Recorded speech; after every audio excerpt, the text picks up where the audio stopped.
Listing of securities. So next topic നമ്മൾ discuss ചെയ്യാൻ പോകുന്നത് ലിസ്റ്റിങ്ങിനെ കുറിച്ചാണ്. ലിസ്റ്റിംഗ് എന്ന് പറഞ്ഞിട്ടുണ്ടെങ്കിൽ സെക്യൂരിറ്റീസ് മാർക്കറ്റിൽ സ്റ്റോക്ക് എക്സ്ചേഞ്ചിൽ ഒരു പ്രധാനപ്പെട്ടൊരു ടേമാണ്. അതായത് സ്റ്റോക്ക് എക്സ്ചേഞ്ചിൻ്റെ പ്രോസസ്സുകളിൽ വരുന്ന ഒരു പ്രധാനപ്പെട്ട പ്രോസസ്സാണ് ലിസ്റ്റിംഗ് എന്ന് പറയുന്നത്. അതായത് സ്റ്റോക്ക് എക്സ്ചേഞ്ചിൻ്റെ ലിസ്റ്റിൽ, ഒഫീഷ്യൽ ലിസ്റ്റിൽ ഒരു കമ്പനിയുടെ പേര് എൻറോൾമെൻറ്റ് ചെയ്യുന്ന പ്രോസസ്സിനെയാണ് ലിസ്റ്റിംഗ് എന്ന് പറയുന്നത്. Okay, it is the process of enrollment of a name of a company in the official list of stock exchange.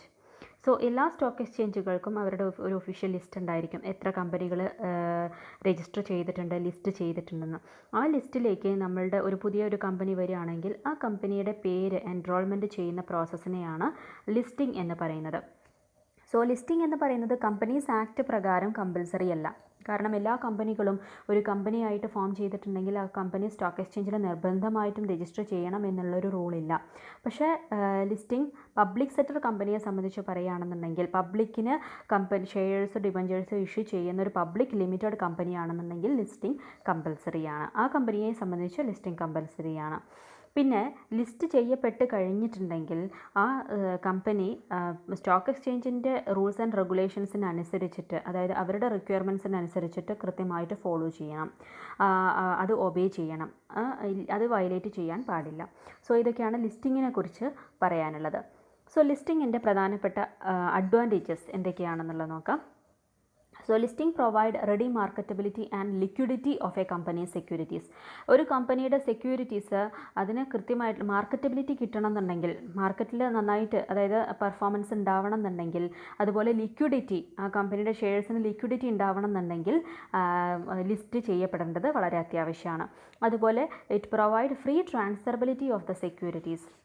Okay, അതുപോലെ ഇൻവെസ്റ്റേഴ്സിന് അപ് ടു ഡേറ്റ് ആയിട്ടുള്ള അപ്ഡേറ്റഡ് ഇൻഫർമേഷൻസ് പ്രൊവൈഡ് ചെയ്യാൻ കിട്ടാൻ വേണ്ടിയിട്ടുള്ള ഏറ്റവും നല്ലൊരു മാർഗ്ഗമാണ് ലിസ്റ്റ് ചെയ്യുക എന്നുള്ളത്. പിന്നെ listing helps to raise finance to the companies listed. List ചെയ്യപ്പെട്ട കമ്പനീസിന് അവർക്ക് ഫിനാൻസ് റേസ് ചെയ്യാൻ ഏറ്റവും എളുപ്പത്തിൽ സാധിക്കും. അതുപോലെ ഷെയർ ഹോൾഡേഴ്സിൻ്റെയും ഇൻവെസ്റ്റേഴ്സിൻ്റെയും താല്പര്യങ്ങളെയൊക്കെ പ്രൊട്ടക്റ്റ് ചെയ്യാൻ വേണ്ടിയിട്ട് സഹായിക്കുന്നു. പിന്നെ അനദർ ഇമ്പോർട്ടൻറ്റ് ഫീച്ചർ എന്ന് പറയുന്നത് ലിസ്റ്റഡ് സെക്യൂരിറ്റീസ് ഒരു നല്ല കൊളാട്രൽ സെക്യൂരിറ്റീസ് ആയിട്ട് വർക്ക് ചെയ്യുന്നുണ്ട്. കൊളാട്രൽ സെക്യൂരിറ്റീസ് എന്ന് പറയുമ്പോൾ ആ ഒരു സെക്യൂരിറ്റീസ് വെച്ചിട്ട് അത് ഒരു അണ്ടർലൈങ് അസറ്റായി വെച്ചുകൊണ്ട് നമുക്ക് ലോണുകൾ എടുക്കാനോ അല്ലെങ്കിൽ മറ്റെന്തെങ്കിലും പർപ്പസിന് വേണ്ടിയിട്ടോ യൂസ് ചെയ്യാൻ വേണ്ടിയിട്ട് സാധിക്കും. സോ ഇതൊക്കെയാണ് ലിസ്റ്റിങ്ങിൻ്റെ advantages. So come to the disadvantages of listing. Disadvantages പറയുകയാണെങ്കിൽ it provide wide fluctuations in the value of shares. അതായത് ലിസ്റ്റ് ചെയ്യപ്പെട്ടിട്ടുണ്ടെങ്കിൽ സ്റ്റോക്ക് എക്സ്ചേഞ്ചിലെ മൂവ്മെൻറ്റിനനുസരിച്ചിട്ടാണ് അതിൻ്റെ പ്രൈസ് ഫിക്സ് ചെയ്യുന്നത്. ഈ പ്രൈസ് എന്ന് പറയുന്നത് കമ്പനീൻ്റെ ഗുഡ് വില്ലിനനുസരിച്ചിട്ടൊക്കെ അല്ലെങ്കിൽ കമ്പനിയുടെ പെർഫോമൻസിനനുസരിച്ചിട്ട് ഇൻവെസ്റ്റേഴ്സ് തീരുമാനിക്കുന്നതാണ് പ്രൈസ്. അതായത് ഇൻവെസ്റ്റേഴ്സ് വാങ്ങുകയും കൂടുതൽ വിൽപ്പന ഉണ്ടാവുകയും വിൽപ്പന ഇല്ലാതിരിക്കുക, അതിനനുസരിച്ചിട്ടാണ് അതിൻ്റെ പ്രൈസിലുള്ള ഫ്ലക്ച്വേഷൻസ് ഉണ്ടാവുക.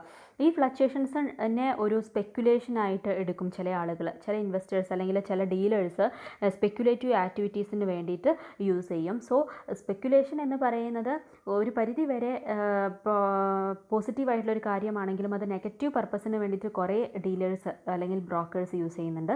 സോ അതിന് നല്ലൊരു സ്കോപ്പാണ് ഈ ലിസ്റ്റിംഗ് പ്രൊവൈഡ് ചെയ്യുന്നത്. ഓക്കെ, അപ്പോൾ പിന്നെ അതൊരു ലിമിറ്റേഷനാണ്. പിന്നെ ചില സെക്യൂരിറ്റീസ്, അതായത് ലിസ്റ്റ് ചെയ്യപ്പെട്ടിട്ടുള്ള മിക്കവാറും സെക്യൂരിറ്റീസും അവരുടെ റേറ്റുകൾ, പിന്നെ അതായത് കൊട്ടേഷൻസ് പിന്നെ കോട്ട് ചെയ്യപ്പെടില്ല. ചിലപ്പോൾ കോട്ട് ചെയ്യില്ല, അല്ലെങ്കിൽ റെഗുലറായിട്ട് കോട്ട് ചെയ്യില്ല. അതൊരു ലിമിറ്റേഷനാണ്. അത് റൂൾ ഉണ്ടെങ്കിലും അത് കൃത്യമായിട്ട് എല്ലാവരും ഫോളോ ചെയ്യുന്നില്ല. Then there is no unanimity of listing and a renewal fee charged. It depends upon the status of the exchanges and paid up capital of the company. ഈ ഫീസ് കൊടുക്കുന്നത്, റിന്യൂവൽ ഫീസ് എന്ന് പറയുന്നത് പിന്നെ depend upon the paid up capital, കമ്പനിയുടെ status അല്ലെങ്കിൽ എക്സ്ചേഞ്ചിൻ്റെ status അല്ലെങ്കിൽ paid up capital of the company, അതിനൊക്കെ depend ചെയ്തിരിക്കും റിന്യൂവൽ ഫീസ് ചാർജ് ചെയ്യുന്നത്. അവിടെ അതിൽ കൃത്യമായിട്ടുള്ളൊരു റൂളില്ല, അല്ലെങ്കിൽ എല്ലാ കമ്പനികൾക്കും ഒരേ റേറ്റ് അല്ല അതിൽ പറയുന്നത്, വ്യത്യസ്ത റേറ്റിലായിരിക്കും ഉണ്ടാവുക. ഇനി ലിസ്റ്റ് ചെയ്യപ്പെടുന്നുണ്ടെങ്കിൽ for listing the company is required to disclose certain vital information there is a possibility to taken the information by the competitors. So നമ്മൾ പറഞ്ഞിട്ടുണ്ട് ഇൻവെസ്റ്റേഴ്സിന് കൃത്യമായിട്ടുള്ള ഇൻഫർമേഷൻ കിട്ടും ലിസ്റ്റിങ്ങിലൂടെ, അതൊരു ബെനിഫിറ്റാണ്. പക്ഷേ അതേസമയം ഈ ഇൻഫർമേഷൻ നമ്മൾ പ്രൊവൈഡ് ചെയ്യുമ്പോൾ നമ്മളുടെ കോമ്പറ്റീറ്റേഴ്സ് ഈ വൈറ്റൽ ഇൻഫർമേഷൻസ് എല്ലാം മിസ്യൂസ് ചെയ്യാനുള്ള സാധ്യതയുണ്ട്. സോ അത് ഒരു നെഗറ്റീവ് ഫാക്ടറായിട്ടാണ് വരുന്നത്. So these are the disadvantages of listing. So next come to the delisting of the securities. എന്താണ് ഡീലിസ്റ്റിംഗ് എന്ന് പറഞ്ഞിട്ടുണ്ടെങ്കിൽ? ലിസ്റ്റിംഗ് എന്ന് പറഞ്ഞിട്ടുണ്ടെങ്കിൽ എൻറോൾമെൻ്റ് ആണെങ്കിൽ, ഡീലിസ്റ്റിംഗ് എന്ന് പറഞ്ഞിട്ടുണ്ടെങ്കിൽ റിമൂവലാണ്. ഒരു ലിസ്റ്റ് ചെയ്യപ്പെട്ടിട്ടുള്ള ഷെയർസ് അല്ലെങ്കിൽ സ്റ്റോക്ക് എക്സ്ചേഞ്ചിൽ പ്ലാറ്റ്ഫോമിൽ നിന്നും റിമൂവ് ചെയ്യുന്ന പ്രോസസ്സിനെയാണ് ഡീലിസ്റ്റിംഗ് എന്ന് പറയുന്നത്. ഓക്കെ, അതായത് പിന്നീട് ഈ ഒരു സ്റ്റോക്ക് എക്സ്ചേഞ്ച് വഴി ആ കമ്പനിയുടെ ഷെയർസ് ട്രേഡ് ചെയ്യാനുള്ളൊരു അവസരം ഉണ്ടാവില്ല. ആ ഒരു ഫെസിലിറ്റി അല്ലെങ്കിൽ അവർക്ക് പ്രൊവൈഡ് ചെയ്തിരുന്നൊരു ഫെസിലിറ്റിയെ റിമൂവ് ചെയ്യുന്ന പ്രോസസ്സിനെയാണ് ഡീലിസ്റ്റിംഗ് എന്ന് പറയുന്നത്. സോ ഡീലിസ്റ്റിംഗ് രണ്ട് തരത്തിലാണുള്ളത്. ഒന്ന് വോളണ്ടറി ഡീലിസ്റ്റിംഗും ഉണ്ട്, മറ്റേത് കമ്പൽസറി ഡീലിസ്റ്റിംഗും ഉണ്ട്. സോ വോളണ്ടറി ഡീലിസ്റ്റിംഗ് എന്ന് പറയുന്നത് വോളണ്ടറിലി, അതായത് നമ്മൾ തന്നെ ഇനീഷ്യേറ്റീവ് എടുത്തിട്ട്, കമ്പനീസ് തന്നെ ഇനീഷ്യേറ്റീവ് എടുത്തിട്ട്, കമ്പനിയുടെ പ്രൊമോട്ടറോ അല്ലെങ്കിൽ അക്വയറോ അല്ലെങ്കിൽ സ്റ്റോക്ക് എക്സ്ചേഞ്ചിലുള്ള ആളുകളല്ലാതെ കമ്പനിയുമായി ബന്ധപ്പെട്ടിട്ടുള്ള ഏതെങ്കിലും ഒരു വ്യക്തി വോളണ്ടറിലി താല്പര്യമെടുത്തുകൊണ്ട് ലിസ്റ്റ് ചെയ്യേണ്ട, ഇനി മുതൽ കമ്പനിയുടെ പേര് സ്റ്റോക്ക് എക്സ്ചേഞ്ചിൽ വരണ്ട എന്നുള്ളൊരു തീരുമാനം എടുക്കുകയാണെന്നുണ്ടെങ്കിൽ അതിനെയാണ് വോളണ്ടറി ഡീലിസ്റ്റിംഗ് എന്ന് പറയുന്നത്. ഓക്കെ, അപ്പോൾ ഈ company may delist from the stock exchange where its securities are listed provided that. Delist ചെയ്യണമെന്നുണ്ടെങ്കിൽ എന്തൊക്കെയാണ് conditions? The securities of the company have been listed for a minimum period of 3 years on any stock exchange. Voluntary delisting permission കൊടുക്കുക എങ്ങനെയാണ്? List ചെയ്യപ്പെട്ടിട്ട് ഒരു minimum 3 വർഷമെങ്കിലും stock എക്സ്ചേഞ്ചിൽ ഉണ്ടായിട്ടുണ്ടായിരിക്കണം. അതിൻ്റെ ഉള്ളിൽ delist ചെയ്യാൻ പാടില്ല.